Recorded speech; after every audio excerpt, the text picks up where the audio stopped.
Hurricane Matthew is in the rearview mirror for many of us here in Northeast Florida. But a filthy, invisible enemy left behind by the storm still threatens the health of Jacksonville residents.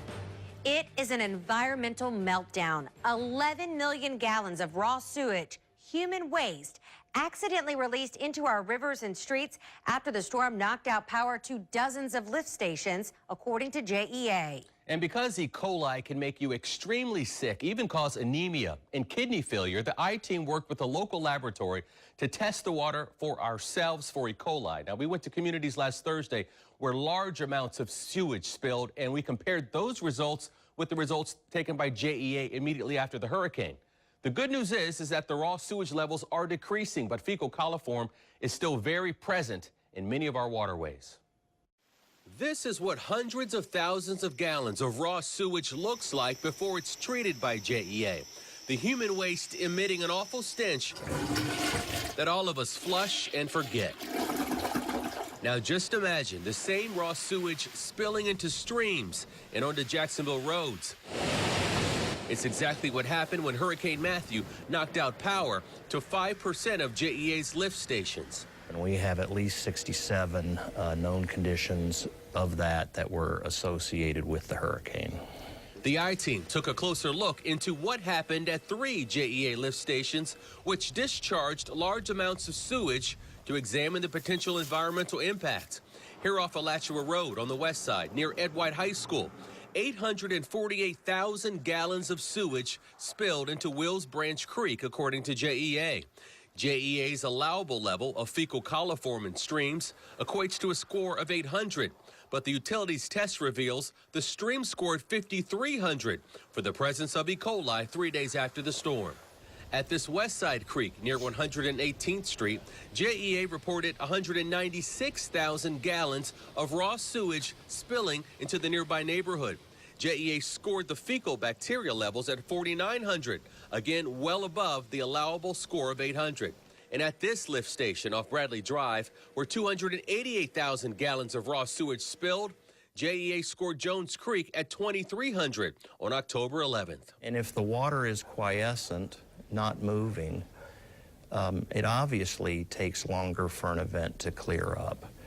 In an extreme storm condition like we just had, they clear up relatively rapidly because there's a lot of water in the system. JEA spokesman Paul Steinbrecher says the human waste naturally dilutes over time, depending on the climate, the rainfall, and the rate of the flowing water. So just how long does the environmental impact last? We teamed up with advanced environmental laboratories and found there's no easy answer. Right now we're testing for a fecal E. coli bacteria strain. Technician David Hindman returned to the same sites 5 days after JEA to test the polluted waters once again. It's definitely an invisible enemy. You're not going to be able to know from sight, taste, smell. Test results reveal the levels of fecal bacteria had dropped dramatically at all 3 sites. But further downstream from Wills Creek, the pollution persists. JEA reports fecal bacterial levels at 4,800. Even though the impact site was clear, the sewage may have moved. So we have to run these within 8 hours. We spoke with the owner of Advanced Environmental Labs, Chuck Jedd, who says there are a number of factors that come into play. With the large volume of discharge that occurred after the storm, it could have diluted out, thus giving maybe smaller pockets, or it could have released and kept going straight out, whether it be to the river, depending on where the tributary was ending up. We also conducted our own test with this home test kit that we purchased from Home Depot. It's designed to test drinking water, but it will indicate the presence of fecal coliform. It's a relatively simple process. All you have to do is carefully follow the directions and, of course, wear latex gloves for your own protection. After letting this vial incubate for 48 hours as instructed, the yellow coloring with bubbles identifies the presence of fecal coliform.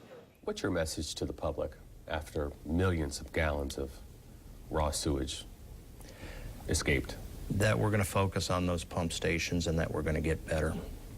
JEA officials admit that changes need to be made to the design of their pump stations. So if a hurricane hits again, the stations can continue to move the city's sewage. JEA says that the 66 of 67 sites that lost power and spilled 11 million gallons of sewage have returned to pre-storm conditions, meaning that the warnings have been lifted. But keep in mind, in almost every body of water in Jacksonville, there are allowable amounts of fecal coliform, and the chances that that bacteria is in the water is pretty high.